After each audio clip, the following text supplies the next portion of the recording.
Hello and welcome back to my reactions to The Lord of the Rings. This time I read chapters 8 through 11, and I'm just going to tell you right now, I am about to geek out in a major way.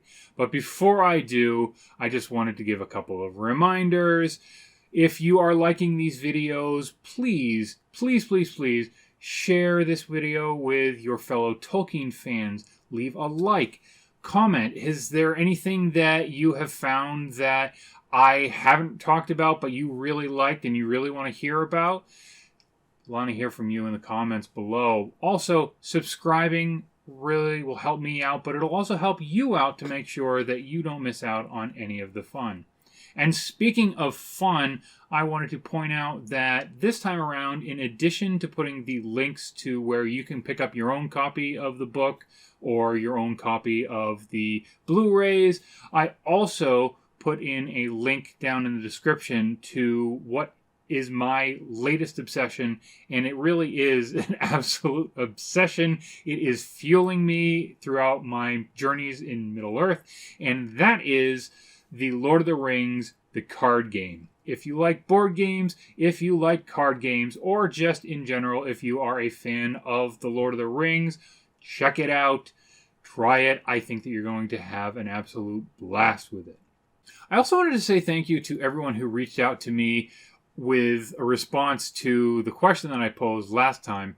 What exactly is Tom Bombadil? In addition to agreeing with me, thanks Slick, Annie68 also pointed out that Tenuviel's mother was a Maya, which really ties in nicely with what we're reading here. But I also thought that that was a really cool thing to talk about because, if I'm not mistaken, Aragorn is descended from this line. And I thought that that was just... it made my brain stop for a second. I thought that was just so cool. Okay, jumping on in, let's start talking about the fog on the Barrow Downs. This was a really problematic chapter for me. I really struggled to get through it at first, and then again, and then again. And I probably restarted about 10 times before I was able to get through. The way that it was so dense with the description at the start was a real problem for keeping my attention, and it really made me start to worry as to whether or not I was going to be able to make this video in a timely manner, because how was I going to get through it? But even as he spoke, he turned his glance eastwards, and he saw that that side the hills were higher and looked down upon them, and all those hills were crowned with green mountains, and on some were standing stones, pointing upwards like jagged teeth out of green gums. Well, luckily I did, and I am happy to report that it quickly turned around, and I found it to be one of my favorite chapters. So, once we get through that description, we start to get into the atmospheric parts, we start to get into the action-oriented parts, and I absolutely loved, ever since they woke up from their nap and found out that they were lulled to sleep where they really shouldn't have, and the fog has rolled in, and it's very creepy and atmospheric, and I really liked the rest of this chapter because, among other things, it cemented for me what magic's role was in Middle-earth. We are able to see that, again, Tom Bombadil is absolutely overpowered. There also was something that I found really cool, is that words have a very real and intrinsic power in this world. So Tom was summoned from who knows how far away, just because Frodo remembered that rhyme that Tom Bombadil had taught him. Hey ho, merry doll, derry doll, and all of that. And he just comes in like an absolute force of nature. He opens up the side of the barrow and just lets the light in, and he just flicks away all of the nasty things that are inside. You know, the hobbits probably would have just lied there interred forever if it weren't for him. And he just bats it away as though it's nothing. That creepy severed hand, all the nasty spirits who are inside, and again, just absolutely nothing. And I also really love the inclusion of the part where he goes in and he just gathers all of the treasure that's inside, and he just brings it out and just leaves it on the lawn out in front. And he leaves it there so that passersby can just claim some of it, which will in turn will cleanse it of a curse, which I thought was really cool too. It just, again, cemented that, hey, curses have real power in here. So I'm interested in seeing where else that's going to come in play. I know from watching Return of the King that we're probably going to see a cursed army, but that's for another day. The next part, really, we see another huge tempo swing. Back now, we're talking about the sign of the prancing pony, and it just, we go from all the excitement and action of the Barrow Downs to more description. Do we really need to know what Bree Hill is like and see how the town was constructed around it? I don't think that it really adds much to it. And what was really most disappointing of it for me was that it didn't follow what I was thinking it would from last video, where I was saying that Tolkien uses these passages in order to set up events and set up characters. So this would have been a really great time to set up Aragorn, but of course it didn't really connect with him at all. And speaking of Strider, I absolutely love the introduction and handling of this character in the book. Now, don't get me wrong, Viggo Mortensen will always be my Aragorn, but I felt like the way he's handled in the book makes him all the more important and impressive. He is clearly on another level from the Hobbits, even while we're seeing that Frodo is really starting to show that he's with it, and we're starting to see the personalities of the other Hobbits. Speaking of which, when Sam throws that apple at Bill Ferny's face, brilliant. Absolutely love that. But again, Aragorn is on a completely different level. He knows so much more than the hobbits ever possibly could. And I also really like that he was in league with Gandalf from the start. And this was something that was alluded to in the films, but I felt it was much more of a point of emphasis here. Moving just a step further, I also really liked how the whole sequence with the ring accidentally falling on Frodo's finger, and I felt like the way it happens in the book was much better because this was as a result of Frodo being a ham, dancing on tables and singing and rhyming and all that. And I thought that just played better than him trying to stop Pippin from putting his foot in his mouth. And then there's a knife in the dark. This is hands down my favorite chapter. I'm going to try to avoid making this an hour-long video, but there's just so much that I want to talk to because this chapter was so good. So good. First, there is the assault on the prancing pony. And I know I just went on and on about how great this chapter is, but I want to just say that this is the one part in the chapters that I read this time where I really prefer the way it's handled in the film as opposed to in the book. The way that the Nazgul are handled in the film really solidified for me that they are fearsome creatures that you don't want to cross. They are relentless. And we see that they come crashing through the gate at Bree, and we see Bartleman Butterbur is terrified. He's cowering under his desk.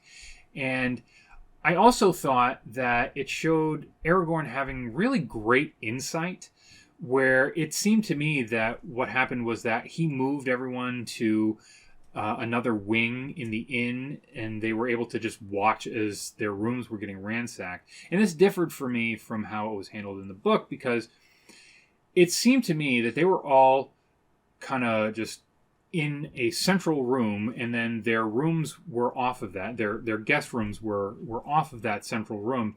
They called it a parlor in the book.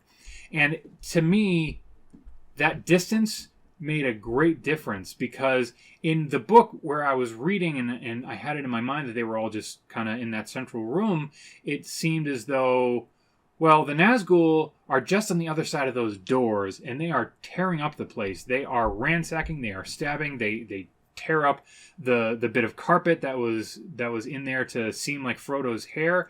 And it seemed very different, and not in a way that I particularly appreciated. And moving right along, and definitely not to be discounted, I felt like things flowed a lot better during the descriptive parts.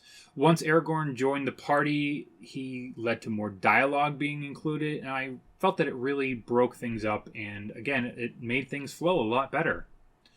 Then we get to the really good stuff. So like I mentioned in my first video, I have already read the Silmarillion, and every now and then there are little bits of lore that get snuck in here that I just absolutely love.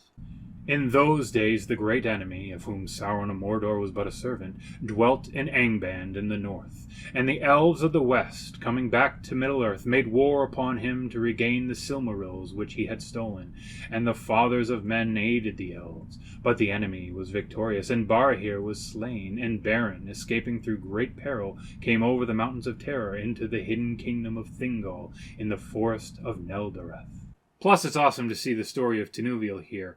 One, the obvious parallels with Aragorn and Arwen, and two, how much extra life this breathes into the history of Middle-earth. And the part that really got me so jazzed about this actually was something that I was mistaken about, and that was that Aragorn said that the poem itself was an Antenath, which was something that was kind of intended to be done in High Elvish, and it's really difficult to translate into common speech, which, again, he was really referring to Antenath as something that you couldn't translate, and as opposed to the story. But as I was reading, I thought that there was so much added depth to it. There were so many levels of meaning that were just lost in the translation, and I just ate that up.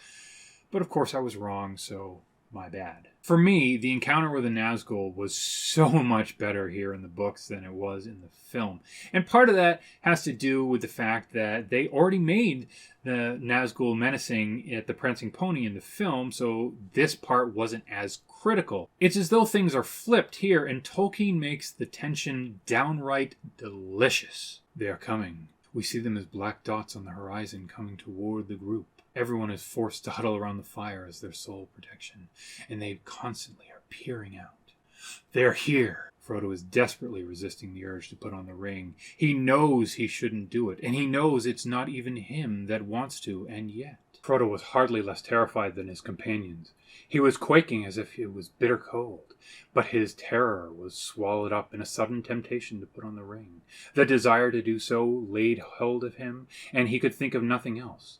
He did not forget the barrow, nor the message of Gandalf, but something seemed to be compelling him to disregard all warnings, and he longed to yield, not with the hope of escape or of doing anything, either good or bad. He simply felt he must take the ring and put it on his finger. He could not speak. He felt Sam looking at him as if he knew that his master was in some great trouble, but he could not turn towards him. He shut his eyes and struggled for a while, but the resistance became unbearable. He slips on the ring, and it's as though the veil of the world is rolled back. He sees the ring wraiths for what they are. From here, two things really stood out to me in the book versus the film. When Frodo gets stabbed, it feels much more fluid and impactful. And what I mean by that is the exchange seems much more reactionary. Frodo is trapped in a corner. He's lashing out, and he lashes out at the Witch King, who, being much more poised and combat ready, deftly avoids it and stabs. It's much more like a riposte. Versus in the film, it seems like the Witch King is just annoyed that Frodo is taking the ring back, so he stabs him.